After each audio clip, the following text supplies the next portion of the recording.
Yes, yes. As we continue, y'all, as we continue. So, get a proper introduction. What was I whistling? That's that make my phone beep phone. I wants to get on the oh make mine beep phone before I take it home. I want the palm, I want the beep phone. I want my phone stepped on. Make my phone beep phone before I take it home. What's happening? That's that George Clinton Parliament Funkadelic classics. Classics. And I am Joseph R. Wheeler III, artist, founder, president of the ONYXCON Foundation, representing from that Metro ATL classic that we are, that we are. Yeah. And the reason I was singing that is I put that music behind a new post for y'all. You know, I'm always feeding y'all some shorts because I know y'all love some shorts. So I had a short of some Funko Pops. You know, little big-headed caricature style toys, little minis. I mean, some of them be big. You got the big Funko Pop. I really like those big ones. And I've not got. It's funny. As much as I do appreciate the artistry and intent of covering dang near every possible pop cultural icon with a Funko Pop, I don't have one. Yeah, I've never bought one. As popular they are, and I can see why. I'm trying to avoid myself. I know how I am about collecting.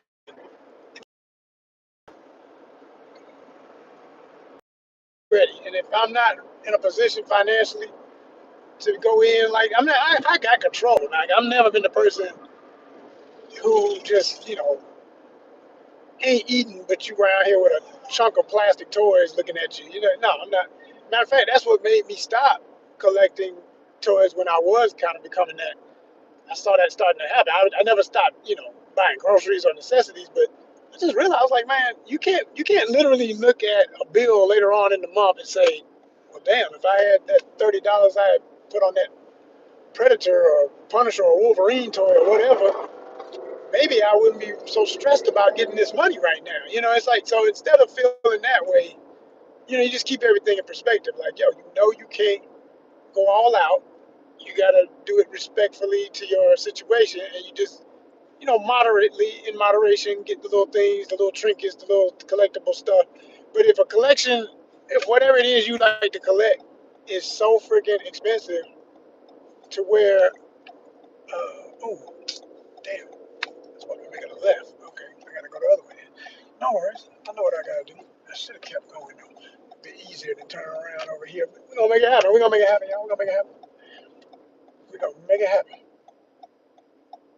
And the only reason I'm having this issue is because my technology is at a point of some form of deterioration with the older vehicle, older phone. I can't seem to figure out who to put the blame on, but my GPS to my phone no longer connects to my Apple Play the way it should. It will do it miraculously, like in a mood. Like it gets in a mood every now and then. It does what it's supposed to do when you got it plugged in, but it ain't automatic. It is not automatic. So most of the time, I'm going by notifications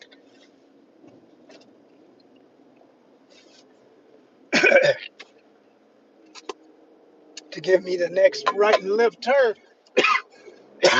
Excuse me. Water went down the wrong way. Damn. But we gonna be all right.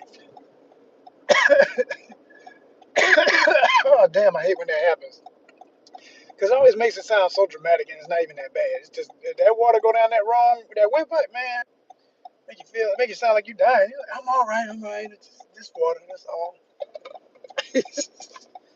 But anyway, oh man, what's up to my peoples coming in? What have you? Hit that thumbs up button if you can hear my voice clearly. Appreciate you.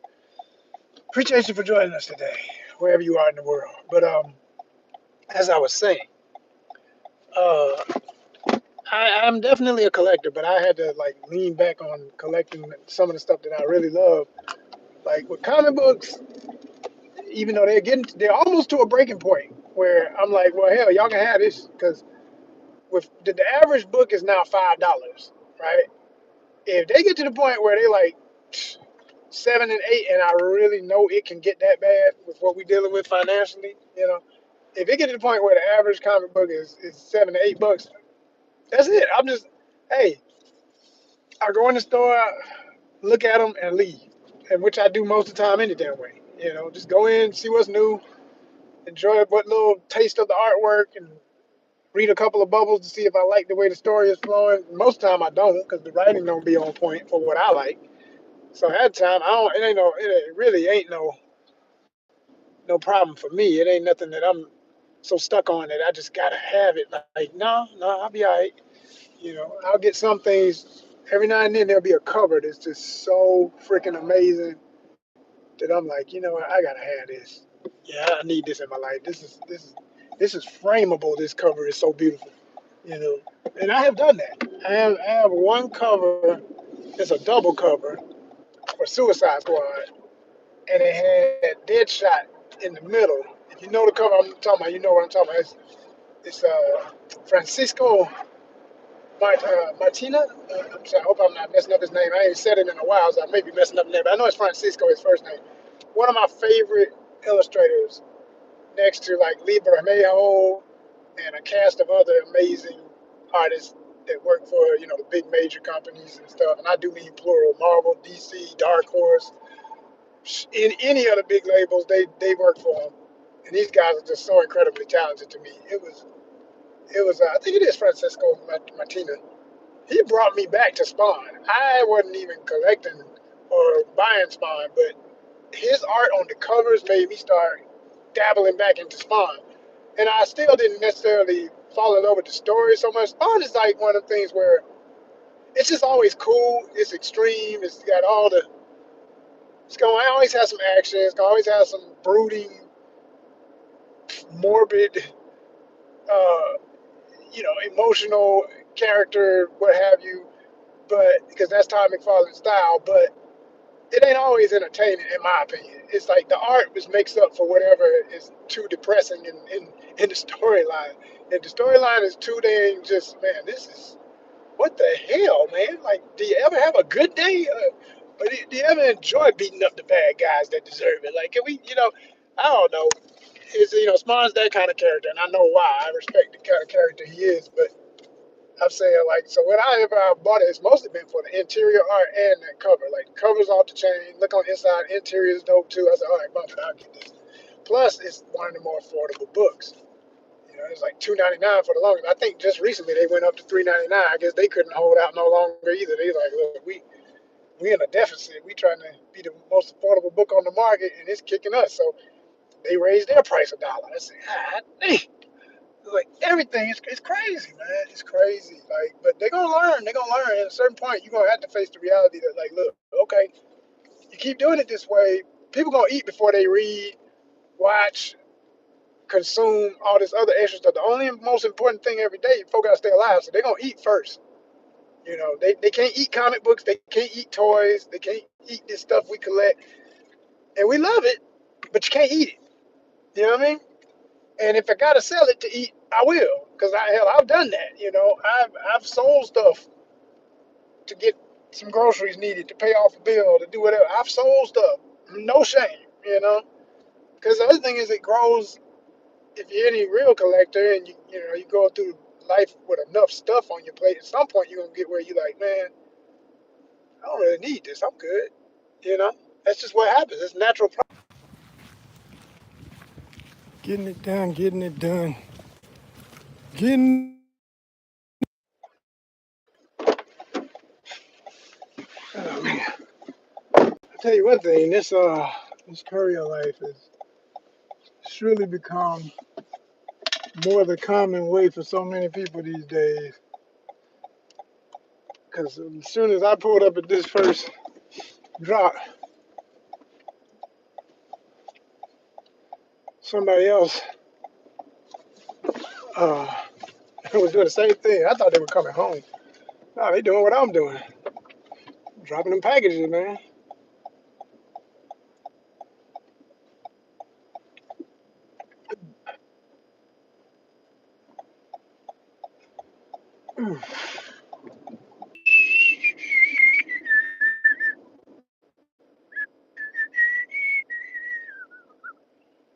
change that?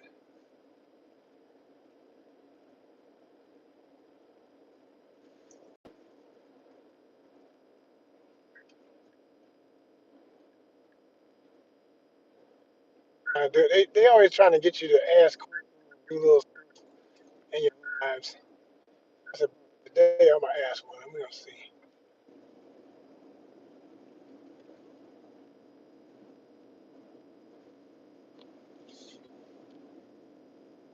Yes, no, man. I'm asking a question. Do you like fishing? How about that? That'll work. Yeah, we'll put it off to the side if I can. Can I put it off to the side? Can I put it off to the side? I don't want it over my damn face. Okay, there we go. All right. Sheesh. All right, got that up here for whatever. Anybody come in, they might see that and they might participate. We'll see. We'll see. We'll see. I'm only asking because it's about that time of year where I do a lot of fishing content when the weather gets warmer, and I got multi niche content. I do stuff from various perspectives, so I like to see who in my audience are my people who love fishing. So that's why I put that one out there. But like I say, see where we're going now. Making a right. Okay, cool. Ooh, looking at my notifications, y'all. Looking at my notifications. I can get this riding right. Yeah, yeah. We're gonna make this. Do what we're gonna do like that. But yeah, I love fishing. Love it, love it, love it. When I tell you, if I had had a rod and reel on me yesterday when I was walking on my hike, I would have had my first fishing video of the year for real, because it was too beautiful. And no, I would have caught something too. It was just too warm, too right. All the conditions were just perfect. If I had me some live worms, man, I'm trying to tell you, I would have went to town. I would at least got me some brim. I know, easily, just because of the way the weather was. And I saw them even when I was walking past this one pond on my way to my main hiking trail near this creek that I like to go to. You can see the baby bass and the brim and stuff right there near the shore. Whenever you can see them near the shore, that means they real, yeah, they real active, because they don't even care if they invisible. They got to be cunning. They got just other stuff that are predators out to get them. You got hawks. I saw two ringtail hawks today. That was beautiful. Saw one flying. I said, "Oh, look at that!" As I was passing by, I noticed it landed on a limb. It was right next to another one. I don't know if it's male and female or what, but two ringtail hawks on the same limb. That was really cool. That's rare too, because usually they're such solitary hunters. You can only see one at a time typically. You don't see like two paired up like that. So that was pretty dope to see. But nah, we out here doing. I got the question up there if anybody want to hit that, and of course hit the thumbs up button too. Like that, appreciate you. But no, I'm just trying to see how much of my audience with people who be on here when I'm live actually watch our fishing content or like content like that. Because y'all in for a treat in the next few months. It's about to be popping. You hear me? Popping. For real, for real. We gotta get through a few more cold weeks. I can tell you that though, because going into this next week, like tomorrow, it's gonna get windy, so that's gonna make it cold. Then if we keep getting rain, like we had thunderstorms and rain today, and this is that kind of rain we get from now through March. We get this really wild, like you never know what's coming type weather. It's completely, tornadoes be happening in March and late February. So it's tornado season for that kind of stuff, and then you also got a lot of potential of hail. We can get hail and stuff and sleet and all that kind of stuff. Any of that can happen too. Not so much snow. I mean, I'd say don't put it off the list with the craziness we dealing with the weather. But more than likely, I'd say hail is probably the biggest oddity that might traditionally happen this time of year and stuff like that. And it can be bad. Like we've had it where it was just little teeny pebbles, and we've had stuff that was golf ball size. I'll never forget that. I done seen it. And I'm talking about stuff that have folk calling their insurance company trying to get coverage for their car because it done got dented. Like, for real. Like, that kind of bad. Crazy, crazy. Yup. Welcome to the alien planet of Atlanta. We ain't joking when we said AT aliens. Outcast was telling y'all something, man. It's for real. There's another planet. So, okay, GPS, what we doing here? Hold on.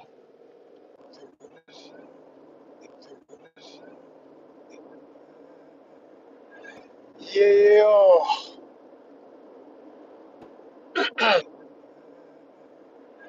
Yeah. Back up in this thing. We still here. If you don't know the format, yo, I dip in, I dip out. I have to, because I'm working at the same time. But I get it done.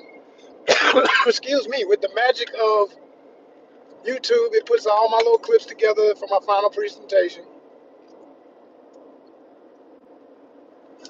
Makes it seamless, and I love that. Absolutely love that. One of my favorite things about YouTube and its technology. They love that. One of my favorite things about YouTube and its technology. You know you're gonna get that benefit whenever you go live. So let me tell you, I was watching. I was going back and catching up on more Star Trek because now that I'm back to watching regularly with a series, watching Starfleet Academy and seeing all the best and worst of it. But like I keep saying, when I say worst, I don't. I'm not on the haters bandwagon because that's what the hell it is at this point. You got people who don't even really have a genuine opinion. They just saying what the last person said. Oh, that's what's gonna get me some views. Okay, let me be all negative about that. And then some of these people that really is just where they at. They really are that negative and narrow and yeah, yeah, all of that. But I'm always analyzing. And after episode 7, which I did a review of, if you haven't seen it, check it out. It's the latest video I did about it. I'm at a point of concluding that even though I know for the rest of the season there will be more action, there will be more cool episodes where more traditional Star Trek things happen, they're going to continue to push and break up the expectations because they want to be known as the different series. They want to be known as the now generation. You got next generation, well they the now generation. That's what they yelling. They like, look, we over here with all our different stuff from this modern society, and we're bringing it to the show. Fishing for our audience to bring up fishing again. And I made my peace with it. I said, look, it's not gonna be completely for my generation. I say completely because I do see certain things that they know they can't completely change, or it wouldn't even be Star Trek, right?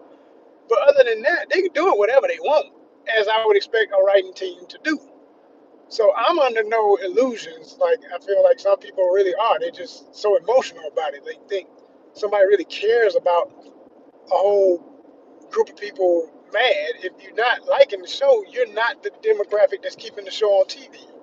And it's not yet canceled. There's all these people who want to say, "Oh yeah, it's gonna be canceled. It's canceled," or they even lie. Like I've seen people straight up lie and put up thumbnails that say the show was canceled. The show is not canceled. What are you talking about? Like, what the hell? And it works though, because I admit the first time I saw that, I thought, "The hell are they talking about? The show ain't canceled, is it?" Then it make you wonder, like, is it? So I look it up and I'm like, no, it's not. It's not. It's just wishful thinking of the haters. Yeah, y'all. So, yeah, y'all. So, you know, I don't know what to tell y'all haters, but hey, the show is not canceled. Y'all got a long way to go before you got enough momentum to get a show canceled. It's not enough of y'all. It would seem like it's a lot of y'all because of people on YouTube, and specifically people who are opposed to seeing where the show goes, as opposed to just being so damn negative. Like I have seen, I think just because of me posting the videos I did that were more progressive and open to let's just see what happens. I've seen it's like the algorithm sees what I'm doing. It sent me a couple of other YouTubers that had the same perspective as me. Like, I watch these two brothers, these two black guys who do a show. I forget the name because I just found their channel, and I think I subscribed. I did subscribe. I subscribed to them too, and they do reviews. That's what they do. That's all they do. They get the shows, movies, etc. Their whole channel's about that. And it's well produced. It's one of those, they in their house with the fancy microphones and all that. One guy's in his house, the other's in the other. They put the two footage together. Sometimes they get together in the same space, that kind of thing. And I like what they had to say because they were kind of like me. Like one of them was, I mean, genuinely reacting to, okay, we got this supposed to be the first ever gay Klingon character. He was like, what is it? First, and he didn't even say that because back then you wasn't even sure if that's what they were doing. So he just said, what, Klingons are sensitive now? What the hell is that? Like, they all in their feelings? What is that? Yeah, it's a little different, all right, you know. So it was hilarious that he reacted pretty much with one side of my mind on that topic. And then another guy just said, hey, man, you know, hey, whatever. I mean, it's doing something different. I'm curious. I want to see where this goes. That's exactly where my head is. Not because I like the idea so much as I think they're exploring something that has never been explored in a way that could be, it ain't even could be, it is very challenging to a lot of notions of what things are or have been in Star Trek. Like, it's a joke to think that this would not be a reality. As I've said many times before, I said, look, bravado don't protect you from these. As a matter of fact, too much bravado creates these alternate lifestyles and orientations. That's my belief. Okay, I'm not here to debate that with nobody. I just know too many damn people in the film business, too many people in other arts and everything. Okay, and I was entrusted with personal information about their lives and what they went deep into. I don't get into pronouns, but you know, just to acknowledge it. Yeah, right. Okay. So you know, they doing what they do, right? And I'm gonna tell you something. A lot of folk be talking all that mess. The main ones who barking the loudest and beating their chest. But watch them. Watch them. If they can't have an intelligent conversation about it, like I'm doing, just simply stating my thoughts on it, being honest about what bothers me about it, but I am not condemning anybody's existence. Like they got as much right to live as I do. Then whatever, man. I don't care. I really don't. I'm not opposed to anybody living their life however they want to live it, as long as it don't hurt nobody else. That's always been my philosophy. Just live and let live. Stay in your lane. Do what you do. But the key words is just don't disrespect nobody else. That's it. Just respect first. Y'all know me, y'all. I tell you, I say it all the time. Respect first, then power, then money. You know.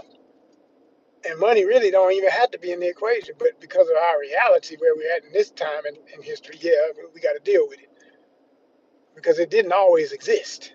It was always about respect, and that led to true power and respect amongst that kind of power. Uh-huh.